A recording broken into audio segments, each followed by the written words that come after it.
कांठों भेगे अब उदंकार, जगमग जागे सारो संसार। रघुवंश को तो वेगे उद्धार, रत ब्याणी ऐगे भागे अंधकार। अंधेरी रात वेगी उजाई, जगमग जगतिमा ऐन दिवाई। मानवता करली जग की रखवाई, समाज सुख को होलो सुधार। भगवान राम के जन्म का जिक्र करते इस गीत को सुनकर गढ़वाल के उन लोगों की यादें ज़रूर ताज़ा हो गई होंगी जिन्होंने कभी बोरे पर बैठकर सर्द रातों में गांव में रामलीलाओं का मंचन देखा है।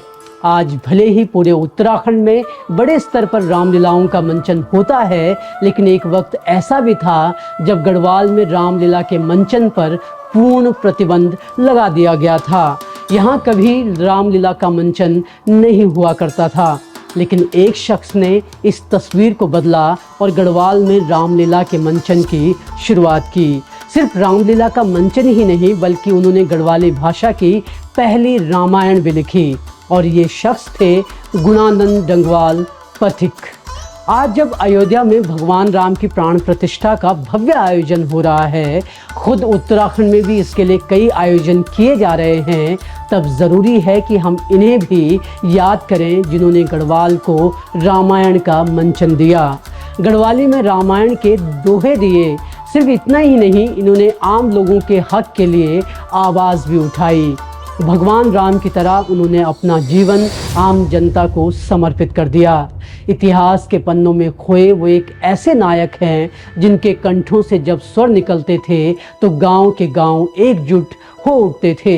एक समृद्ध परिवार में जन्म हुआ, लेकिन कुछ कर गुजरने की चाहत में सारी समृद्धि छोड़ दी और जिंदगी भर संघर्ष करते रहे। एक वक्त ऐसा आया कि सड़कों पर किताबें बेचकर गुजारा करने लगे। ये पथिक, जिसने गढ़वाल के गांव-गांव घूमकर पहले आज़ादी की अलख जगाई और बाद में रामायण मंचन के लिए पूरा गढ़वाल नाप लिया। पथिक, जिसे आज़ादी के बाद राज्य सरकारों ने फूलों से और सम्मानों से सजाना था, वह अपने आखिरी वक्त में भी संघर्ष करता रहा और इन सरकारों की कुव्यवस्थाओं की मार झेलते झेलते इस दुनिया को अलविदा कह गया।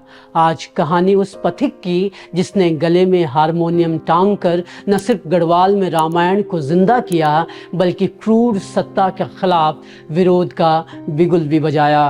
पिता ने भेजी दीनी बनवास, पिता ने भेजी दीनी बनवास। अपना गालमा डाली प्रेम की फांस, अपना गालमा डाली प्रेम की फांस।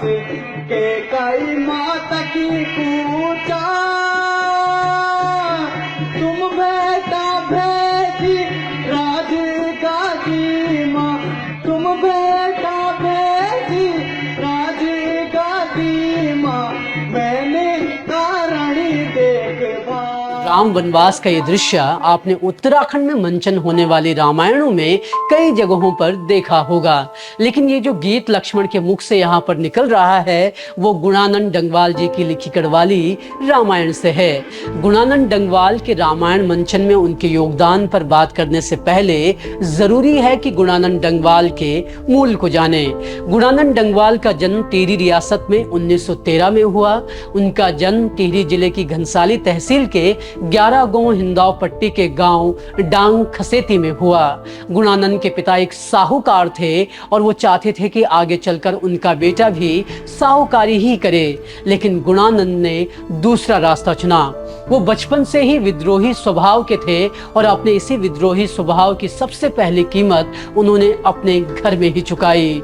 पिता ने गुणानंद का ये रवैया देखकर उन्हें पढ़ाने से इनकार कर दिया। घर वालों का सहयोग न होने से वो महज 14 साल की उम्र में हरिद्वार चले गए और यहीं से उनका जीवन संघर्ष शुरू हो चुका था। उन्होंने यहाँ पर अपने बोते पढ़ाई करनी शुरू की। कुछ वक्त हरिद्वार में बिताने के बाद वो लाहौर चले गए। ये वो दौर था जब लाहौर को पढ़ाई के लिए सबसे बेहतर माना जाता था। खुद टिहरी के महाराजा के पुत्र यहाँ पर पढ़ाई करते थे। साल 1931 आया, भारत में आज़ादी का महासंग्राम छिड़ा हुआ था। भगत सिंह, राजगुरु और सुखदेव को फांसी दिए जाने के विरोध में पूरे भारत में विरोध प्रदर्शन हो रहे थे। इन विरोध प्रदर्शनों में गुणानंद भी शामिल हो गए थे। विरोध प्रदर्शन में शामिल होने की वजह से गुणानंद डंगवाल को जेल भी जाना पड़ा और यहीं जेल में उनके नाम के साथ पथिक जुड़ गया। तब ये नाम जुड़ने की जो भी वजह रही हो, लेकिन इतना ज़रूर है कि ज़िंदगी भर वो एक पथिक ही बने रहे और भ्रमण ही करते रहे। जेल से छूटने के बाद वो वापस टिहरी पहुँचे। यहाँ भी उन्होंने विरोध का झंडा उठा लिया था। उन्होंने यहाँ पर राजशाही की ज़्यादतियों का विरोध करना शुरू तो किया ही, इसके साथ ही उन्होंने छुआछूत, बाल विवाह, शराब जैसी सामाजिक बुराइयों के खिलाफ भी संघर्ष छेड़ दिया। विद्यासागर नौटियाल अपनी किताब मोहन गाता जाएगा में पथिक पर विस्तार से बात करते हैं। नौटियाल किताब में सकलाना पर अत्याचार की घटना का जिक्र करते हुए वो लिखते हैं कि टिहरी रियासत ने सकलाना के किसानों पर आलू टैक्स लगा दिया, लेकिन लोगों ने इसका विरोध किया।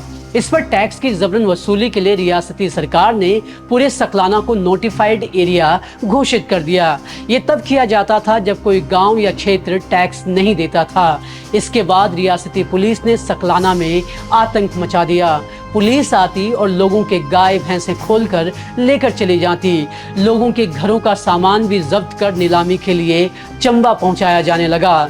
विद्यासागर नौटियाल लिखते हैं कि इस आतंक का विरोध करने के लिए पता नहीं कहां से गुणानंद वहां प्रकट हो गया।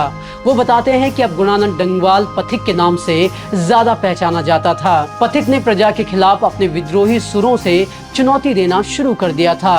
यही वो दौर था जब गुणानंद पथिक ने गांव-गांव जाकर जनता को अपने गीतों के जरिए रियासत की ज्यादतियों के खिलाफ एक करने में अहम भूमिका निभाई। विद्यासागर बताते हैं कि पथिक के गीत आग फैलाने लगे थे। उन्होंने खुद भी सकलाना से बाहर रियासत के अन्य क्षेत्रों में घूम-घूम कर गीत गाने शुरू कर दिए। सकलाना में हो रहे अत्याचार को लेकर पथिक ने जो लिखा और गाया, वो बाद में हिम्मत जगाने का एक जरिया बन गया। उन्होंने लिखा, सकलाना में टिहरी राज का जोरो जुल्म महान देखा, मार्कंडेय की फौज पुलिस का मचता यूं घमासान देखा। 13/9/47 आई, कद्दू खाल में बिगुल बजाई, पुजार गांव में लूट मचाई, लुटता यूं धनधाम देखा। नोटिफाइड काला कानून ढंडक का ऐलान देखा, करुणा क्रंदन नर नारी में मचता हे भगवान देखा। पथिक के गीतों से प्रभावित होकर घरों की महिलाओं ने दरातियां उठा लीं।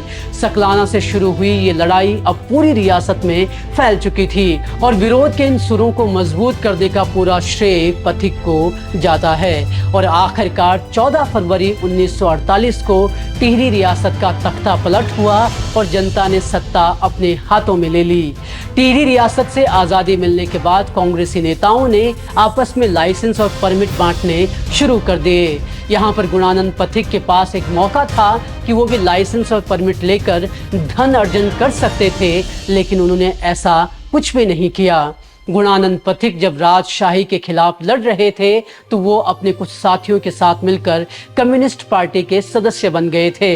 यही वजह है कि उन्हें कॉमरेड गुणानंद डंगवाल पथिक भी बुलाया जाता है। पथिक का कंठ जितना सुरीला था, उतनी ही धारदार उनकी कलम थी। उन्होंने टिहरी रियासत के खिलाफ अपनी कलम से कई गीत लिखे। उन्होंने गांधी जी के प्यारे हरिजन कविता भी लिखी। उन्होंने ये कविता भी गढ़वाली भाषा में ही लिखी थी। उन्हें हमेशा अपनी संस्कृति की चिंता रहती थी और शायद इसी चिंता ने उन्हें रामायण को गढ़वाली भाषा में लिखने के लिए प्रेरित किया।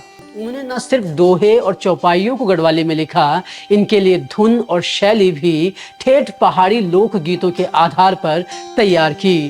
टिहरी रियासत में रामायण का मंचन कई सालों से नहीं होता था। विद्यासागर नौटियाल अपनी किताब मोहन गाता जाएगा में बताते हैं कि कई साल पहले राज परिवार में कोई गमगीन माहौल हो गया था और उसी वजह से पूरी रियासत में रामलीला का मंचन बंद कर दिया गया था। 1948 में राजशाही से गढ़वाल के लोग आज़ाद तो हो चुके थे, लेकिन रामलीला का मंचन अभी भी शुरू नहीं हुआ था। ऐसे में पथिक ने गांव-गांव के अंदर रामलीला करवाने का जिम्मा अपने ऊपर ले लिया। वो अपने गले में हारमोनियम टांग कर गांव-गांव का भ्रमण करते और लोगों के बीच रामलीला मंचन की अलख जगाते। उनके प्रयासों से धीरे धीरे गढ़वाल भाग में रामलीलाओं का मंचन शुरू हुआ तो इनमें खूब भीड़ उमड़ने लगी। गढ़वाली रामायण ने लोगों को बहुत ही प्रभावित किया। जगह जगह पथिक की मांग होने लगी। युवा अब पथिक के शिष्य बनकर रामलीला करवाने लगे। 1970 का दशक आया। देहरादून में उस वक्त काफी गढ़वाली रहते थे। वैसे तो गढ़वाली भाषा में काफी कुछ लिखा जा रहा था। नाटक, लोक नृत्य, गीत संगीत सरीखी सांस्कृतिक विधाएं भी निरंतर गति पकड़ रही थी। फिर भी अभी काफी कुछ किए जाने की जरूरत महसूस की जा रही थी। ऐसे में गुणानंद पथिक एक धुरी बनकर उभरे। पथिक काफी पहले से ही तुलसी रामायण को गढ़वाली में स्थानीय परिस्थितियों और संस्कृति के अनुरूप मंचन के लिए ढालते हुए गढ़ भाषा लीला रामायण की रचना कर चुके थे। पथिक की अगुवाई में दून में बसे गढ़वाली समाज के कई प्रमुख लोग रेस कोर्स नई बस्ती में मंथन के लिए बैठे और 4 अप्रैल 1977 को गढ़ साहित्य संस्कृति विकास परिषद की स्थापना की गई। तय किया गया कि परिषद सबसे पहले दून घाटी में गढ़वाली भाषा में रामलीला का मंचन करेगी। इसके साथ ही मंच पर सांस्कृतिक आयोजन भी किए जाएंगे। 17 नवंबर 1977 को परिषद ने रामायण के कुछ प्रमुख प्रसंगों का मंचन गढ़वाली भाषा में चुनिंदा लोगों के बीच ही किया। ये एक दिवसीय आयोजन काफी सफल रहा। इससे उत्साहित पथिक और परिषद के पदाधिकारियों ने 10 दिवसीय रामलीला मंचन की आधिकारिक घोषणा कर दी और इस तरह 23 नवंबर 1977 की रात को कंपकपा देने वाली ठंड के बावजूद देहरादून नगर पालिका का जुगमंदर हॉल सैकड़ों स्त्री पुरुषों और बच्चों से खचाखच भरा हुआ था। तभी आंखों पर मोटे फ्रेम का चश्मा पहने बुजुर्ग गुणानंद पथिक की उंगलियां हारमोनियम पर चलती हैं और मधुर स्वर लहरियां वातावरण में बिखर जाती हैं। तालियों की गड़गड़ाहट के बीच पर्दा खुलता है और सामने गढ़वाली रामलीला का मंचन नया इतिहास रचने की ओर बढ़ चलता है। पहली बार 10 दिन तक यह आयोजन हुआ। अगले वर्ष 1978 से ये आयोजन 12 दिन का हो गया, वो भी हॉल के अंदर नहीं, बाहर नगर पालिका के मैदान में। पूरे 14 वर्ष दून की इस एकमात्र गढ़वाली रामलीला का सिलसिला चलता रहा। 1990 में 14वें वर्ष में आखिरी बार रामलीला का यह मंचन करके इसे स्थायी तौर पर विराम दे दिया गया। आज भी पथिक के लिखे दोहों और चौपाइयां गढ़वाली रामायण में सुनाई देती हैं। क्या आप विश्वास करेंगे कि पूरे गढ़वाल में रामलीला के मंचन को प्राण देने वाले और राजशाही के विरोध के प्रमुख हस्ताक्षरों में से एक पथिक का जीवन कभी बेहतर नहीं हो सका। पथिक ने संघर्षों से ऐसा आलिंगन किया था कि वो कभी अलग नहीं हुए। विद्यासागर नौटियाल अपनी किताब में उनके संघर्षों का जिक्र करते हैं। विद्यासागर बताते हैं कि एक बार पथिक 11 गांव हिंदाओं में स्थित अपने गांव से अपने परिवार को टिहरी ले जाने के लिए निकल पड़े। उन्होंने और उनके परिवार ने घनसाली तक का रास्ता पैदल ही पार किया। वो घनसाली तो पहुंच गए, लेकिन उनके पास टिहरी जाने तक गाड़ी का टिकट खरीदने के पैसे तक नहीं थे। तब एक मित्र की मदद से वो किसी तरह टिहरी पहुंचे, लेकिन जब वो टिहरी पहुंचे तो यहाँ पर उनके रहने का कोई ठिकाना नहीं था। पथिक और उनके परिवार के ठिकाने रोज बदलते रहते। विद्यासागर बताते हैं कि एक बार उन्हें किसी गांव में जाना था। तैयारियां हो ही रही थी कि पथिक ने कहा कि इस बार मैं साथ नहीं चल पाऊंगा। पथिक ने बताया कि एक मकान किराए के लिए तय हुआ है, 2 मंजिला मकान है। उस मकान का ओबरा यानी नीचे का कमरा मिला है। दिक्कत सिर्फ इतनी है कि कमरे की मेड़ यानी फर्श टूटी हुई है। पथिक ने बताया कि मकान मालिक ने कहा है कि मैं यहाँ पर रहना नहीं चाहता, अगर आपको रहना है तो फर्श ठीक कर लो और रह लीजिए। किराया भी काफी कम था। पथिक की खुशियों का ठिकाना नहीं था। पहली बार उन्हें एक स्थायी निवास जो मिल रहा था। अगले कुछ दिन दिन रात लगाकर पथिक ने उस घर की मेड़ को ठीक किया और वहां पर परिवार के साथ रहने लगे। एक हफ्ता गुजरा ही था कि रूम मालिक वापस आया और उसने कमरा ये कहते हुए खाली करने के लिए कह दिया कि उसका परिवार गांव से आ रहा है तो उसे इसकी जरूरत है। और इस तरह पथिक फिर सड़क पर आ गए। विद्यासागर बताते हैं कि पथिक का अंतिम निवास अपने ससुरालियों की हवेली में हुआ। वो यहाँ पर एक छोटे से टीन की छत वाली झोपड़ी में रहा करते थे। उत्तर प्रदेश के तत्कालीन मुख्यमंत्री हेमवती नंदन बहुगुणा की मदद से स्वतंत्रता सेनानी की उपाधि तो मिली, लेकिन पथिक की जिंदगी में कुछ बेहतर बदलाव नहीं आ पाया। स्थिति ऐसी आ गई थी कि पथिक अपने गले में हारमोनियम डालकर टिहरी बस अड्डे पर अपनी किताबें बेचा करते थे। दिन भर जितनी भी किताबें बिकती, उससे थोड़ी ही सही भूख मिट जाती। पथिक टिहरी बस अड्डे पर पुराने क्रांतिकारी गीत सुनाया करते थे। वो अपनी सारी किताबें बेच चुके थे और अब उनके पास अपनी कोई किताब नहीं बची थी। स्थिति बिगड़ती जा रही थी, तो इस दौरान एक शुभचिंतक ने पथिक को अपने स्वतंत्रता सेनानी होने का लाभ उठाने की हिदायत दी। उन्हें स्वतंत्रता सेनानी कोटे में एक भवन देहरादून में मिल गया। आखिरकार पथिक को स्थायी ठिकाना मिल चुका था। विद्यासागर नौटियाल इस पल को याद करते हुए बताते हैं कि पथिक ने कहा, बस नौटियाल जी, अब ठिकाना मिल गया है। वो नेहरू कॉलोनी में रहा करते थे, लेकिन बूढ़े हो चुके पथिक का संघर्ष अभी भी खत्म नहीं हुआ था। पथिक को अपनी पेंशन लेने के लिए टिहरी आना जाना पड़ता था। देहरादून ट्रेजरी ने कहा कि आप टिहरी के सेनानी हो तो वहीं आपको पेंशन मिलेगी। इस दौरान पथिक का स्वास्थ्य भी ऐसा नहीं था कि वो हर महीने पेंशन के लिए टिहरी का प्रवास कर सकें। सिर्फ यही नहीं, जो मकान उन्हें देहरादून में मिला था वो जर्जर हालत में था। पथिक ने अपनी सारी जमा पूंजी उसकी मरम्मत में लगा दी थी।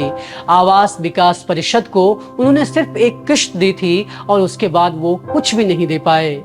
मकान खाली करने की नौबत आ गई। जीवन के आखिरी पल तक वो चिंताओं के समंदर में जैसे बहते रहे और साल 2000 में उन्होंने इन्हीं चिंताओं का कफन पहनकर इस दुनिया को अलविदा कह दिया।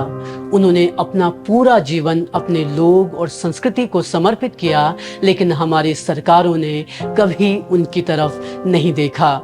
विद्यासागर नौटियाल अपनी किताब मोहन गाता जाएगा में पथिक के आखिरी क्षणों को बखूबी समेटते हैं। वो लिखते हैं, मत घबराओ गुणानंद डंगवाल, चिंताओं से नाता तोड़ने का सुनहरा पल तुम्हें अपनी आगोश में ले रहा है। इस पल को खुले दिल से, मुक्त कंठ से आलिंगन करो। चिंताओं की चादर उतार फेंको, इसे तुमने आजीवन ओढ़ा बिछाया है। ये चादर अब तुम्हारे बेटों को ओढ़नी है, ओढ़नी भी है और बिछानी भी है। बहुत करीने से संभाल कर रखी गई, आजीवन सुरक्षित रखी गई यही चादर है जो तुम उन्हें उड़ा सकते हो। नहीं तो वे खाली खाली महसूस करेंगे, ठगा ठगा सा महसूस करेंगे। उन्हें लगेगा कि जाते वक्त तुम उन्हें अपनी कोई सौगात नहीं दे गए। तुम चिंता विहीन होकर प्रस्थान करो पथिक। तुम्हारे दाह संस्कार का खर्चा, अरे इसकी चिंता क्यों कर रहे हो, उसे सरकार खुद वहन करेगी। स्मशान घाट जाने की तैयारी कितने बजे तक होगी, दरोगा अभी अभी पूछ कर गया है। गुणानंद डंगवाल संघर्षों और चिंताओं का पथिक था और वही पथिक बनकर वो इस दुनिया से अलविदा हुए। गुणानंद डंगवाल को शत शत नमन।